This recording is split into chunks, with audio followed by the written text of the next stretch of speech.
We are often taught that the great epochs of history concluded with the thunder of cannons or the spectacle of imperial armies clashing at the gates. We imagine walls breached, flags lowered, and power visibly changing hands. But the truth of systemic failure is far more insidious, far quieter. Sometimes a civilization doesn't fall, it simply starves itself of trust. It succumbs to a silent, internal collapse of credit and confidence. Imagine a world where credit was not merely a convenience, but the very oxygen of empire. A world where the largest financial institutions were not centralized banks, but sprawling family networks, the Bardi, the Peruzzi, whose ledgers stretched from London's wool markets to the spice ports of Alexandria. For a century, Florence was not just the cradle of the Renaissance, it was the undisputed financial engine of Europe. Its currency, the gold florin, was the standard of stability, the dollar of the Middle Ages. This stability, however, rested on a foundation of audacious leverage and the unwavering belief that royal debt was the safest investment of all. They financed kings, they funded wars, they controlled the flow of goods, and they did it all with a casual arrogance born of seeming inevitability. They believed they were too big to fail. To appreciate the magnitude of this failure, we must first grasp the scale of the operation. The Bardi and Peruzzi families were not mere lenders, they were proto-multinational corporations. Their branches spanned the Mediterranean and beyond: Bruges, Paris, Avignon, Rhodes, Cyprus. They were the primary tax collectors for the papacy and the chief financiers for the powerful Angevin kingdom of Naples. Their network operated with a velocity of communication and trust that seems astonishing for the era, relying on bills of exchange, early forms of transferable credit, to circumvent the dangers of transporting physical gold. The florin, struck from 3.5 grams of pure gold, was the global currency because the Florentine Republic rigorously enforced its quality. This monetary discipline fostered an environment where massive debt could be taken on with the expectation of repayment. This concentration of capital and influence created an era often romanticized for its artistic flourishing, but which was fundamentally built on financial engineering. It was a golden cage, and the bars were made of credit. The inherent danger lay in the centralization of risk. When a single entity controls a disproportionate share of the vital economic infrastructure, its failure is not an isolated incident, it is a systemic shockwave. The medieval world had developed sophisticated tools for localized trade, but it had yet to develop the institutional resilience required to survive the failure of its largest globalized players. The stage was set for a lesson in financial humility, delivered with brutal historical efficiency. Before we can witness the collapse, we must first understand the precise economic mechanism that made it so devastating. If the hidden levers of history and finance fascinate you, consider subscribing to Timeline Unearthed. We delve into the moments that truly changed the trajectory of human organization. The core economic engine of 14th century finance operated on a critical distinction: commercial lending versus sovereign lending. Commercial loans, financing a shipment of wool from England to Florence, were high turnover, relatively low risk, and secured by tangible goods. Sovereign lending, however, was a different beast entirely.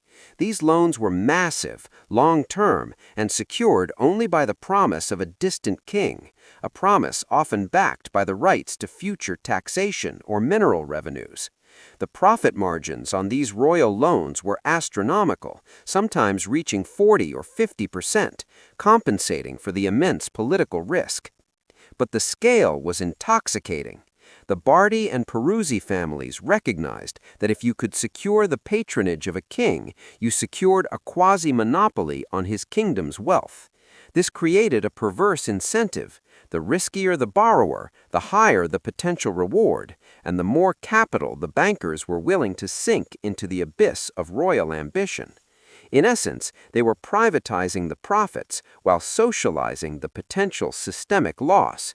This was the definition of sovereign risk in an age before international oversight. The ascendancy of the Florentine banking system was swift, mirroring the Republic's own rise from a textile hub to a financial capital. Before the great compagnie like the Bardi and Peruzzi dominated, finance was handled by localized money changers and small merchant guilds. The innovation of the 13th century was the creation of the commenda, a partnership structure that allowed wealthy Florentine families, often those enriched by the lucrative wool and silk trades, to pool enormous sums of capital. Crucially, they perfected the use of the lettera de cambio, or bill of exchange. This instrument allowed a merchant in Bruges to pay for goods purchased in Florence without physically moving gold across dangerous mountain passes. It was a promise, a piece of paper representing value, and it formed the invisible web that bound medieval Europe together. This system was highly efficient, but it lacked redundancy. The mechanism that truly sustained the Bardi and Peruzzi's extraordinary power was not their vast capital reserves, but the political fiction of the king's guarantee. Royal debt was seen as the most prestigious investment, almost immune to failure, because theoretically a king's power was absolute and his capacity to tax perpetual. The banks were deeply integrated into the state apparatus of their debtors. They were not just lenders, they were financial advisors, treasury managers, and sometimes even military quartermasters. This proximity to power offered perceived security, but it also meant that the banks became political actors, taking sides in conflicts and tying their survival directly to the fortunes of specific monarchs. The hidden mechanism was political capture. They were too essential to fail, and their debtors were too powerful to be challenged. This symbiotic relationship created an illusion of stability that masked extreme leverage. The first tremor, however, did not come from the English king, but from a smaller, closer ally. In 1326, the Scali family bank, a prominent but less colossal Florentine house, collapsed. Their failure was a direct result of overexposure to the Kingdom of Naples and excessive speculation in the commodity markets. The Scali collapse sent a powerful warning signal. The web of credit was tighter than anyone admitted.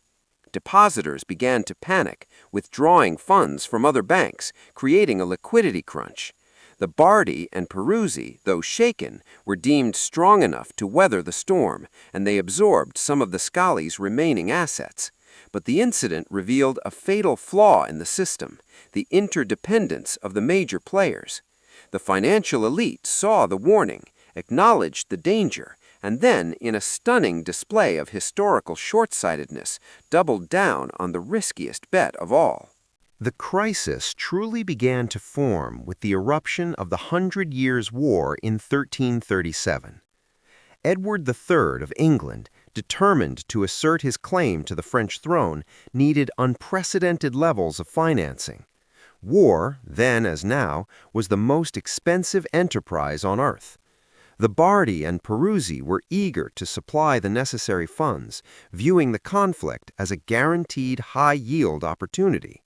They pumped immense sums into the English war machine, calculating that a victorious Edward would not only repay the principal, but grant them further lucrative trade concessions. The debt quickly spiraled out of control. By the early 1340s, the Bardi were owed over 900,000 gold florins by the English crown, and the Peruzzi were owed nearly 600,000. To put this into context, the annual revenue of the entire Florentine Republic at the time was only about 300,000 florins. The banks had committed the cardinal sin of finance.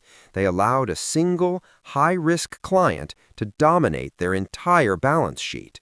The banks were no longer operating as prudent financial intermediaries. They were acting as leveraged private treasuries for a foreign monarch. The question was no longer if the king would default, but when. The inevitable collapse arrived with brutal finality between 1343 and 1346. Edward III, facing mounting war costs and political pressure at home, simply declared a moratorium on his foreign debts. He did not declare bankruptcy, he merely suspended payment indefinitely, a political maneuver disguised as financial necessity. This was the seismic shock. In 1343, the Peruzzi, the weaker of the two giants, officially suspended operations.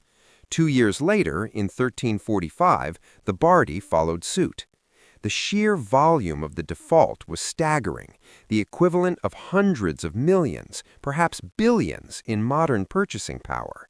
The system, built on the inviolable trust of the Florin and the king's guarantee, instantly dissolved. Historians suggest that the failure of these two houses alone wiped out over half of the available capital in the Florentine banking sector. The financial heart of Europe stopped beating. The immediate consequences were catastrophic, spreading like a medieval contagion. Small investors, local merchants, and wealthy families who had deposited their fortunes with the Bardi and Peruzzi were instantly ruined. Trade ground to a halt as bills of exchange, the lifeblood of commerce, were no longer accepted. The ripple effect extended across the continent. English wool merchants couldn't sell their goods, Neapolitan grain shipments were stalled, and the papacy lost a significant portion of its operating capital. This economic paralysis was quickly followed by the arrival of the Black Death in 1347, a demographic catastrophe that further crippled the already fractured economy. While the plague was a biological event, the financial collapse ensured that society was at its most vulnerable, unable to mobilize resources, unable to coordinate responses, and profoundly distrustful of its leadership. The collapse of credit left Europe economically defenseless against the coming pestilence. This raises a critical question for us today. How much institutional collapse can a society withstand before its structure becomes permanently vulnerable to external shocks? Please share your thoughts in the comments below. The structural transformations that followed the Great Default fundamentally redefined global finance. The first major shift was the immediate decentralization of risk. The centralized, family-run compagnies were replaced by smaller, more nimble partnerships.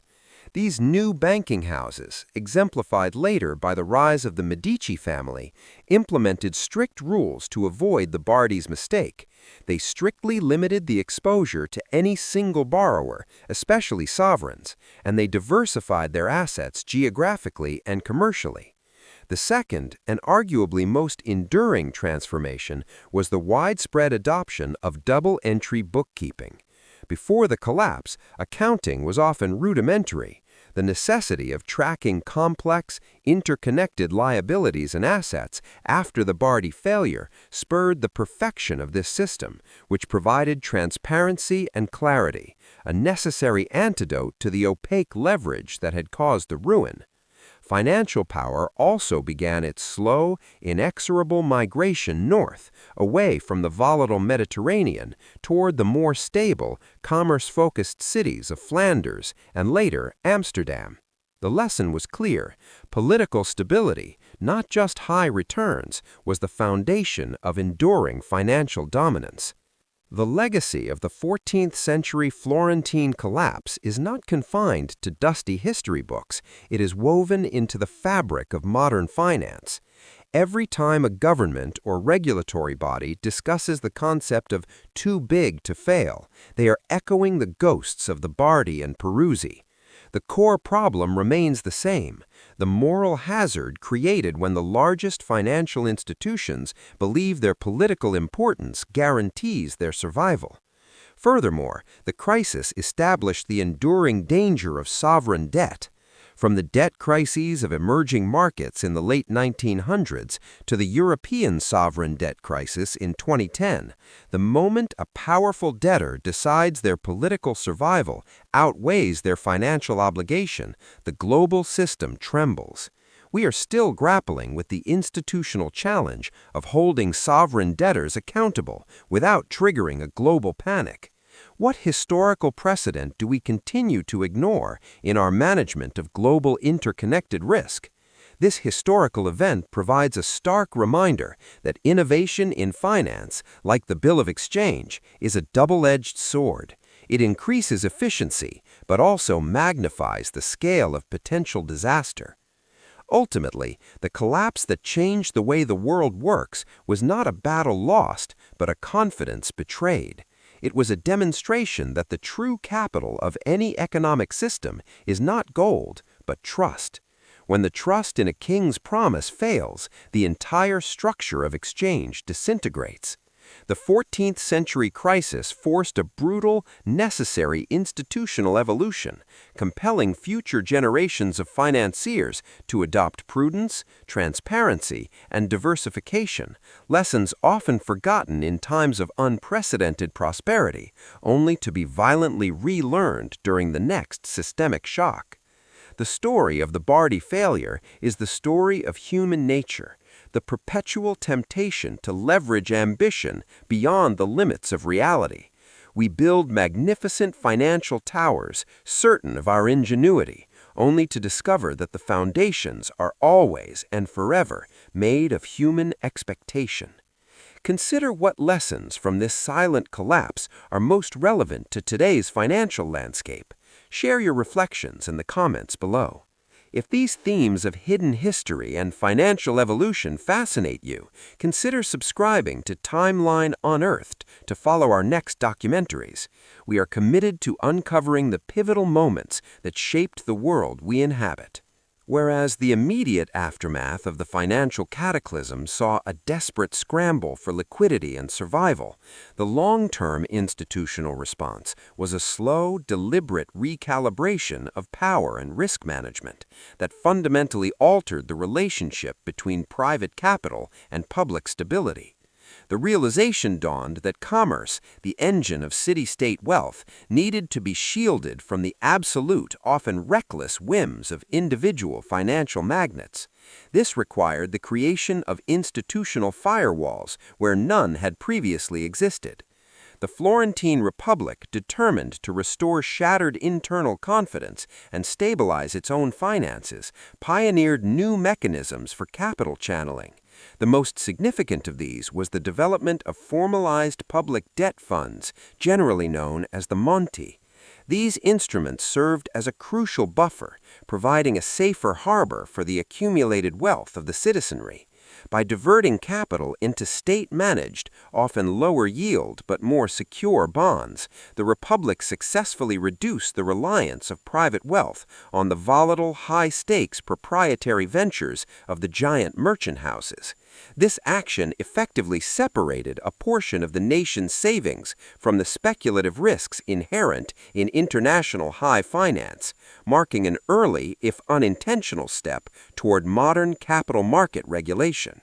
The true practice begins now, in our own time, as we navigate a world where financial interconnectedness is exponentially greater than anything the Florentines could have imagined. We must constantly ask ourselves whether our current systems of governance and transparency have kept pace with the speed and scale of modern leverage. The silent collapse that redefined the world was a tragedy rooted in a failure of imagination, a failure to conceive that the seemingly eternal could crumble from within. Our ongoing challenge is to cultivate the institutional humility necessary to anticipate failure, to resist the intoxicating allure of centralized risk, and to remember that the foundation of global finance is not gold, but the fragile, constantly renegotiated contract of human trust. If these themes of hidden history and financial evolution fascinate you, consider subscribing to Timeline Unearthed to follow our next documentaries.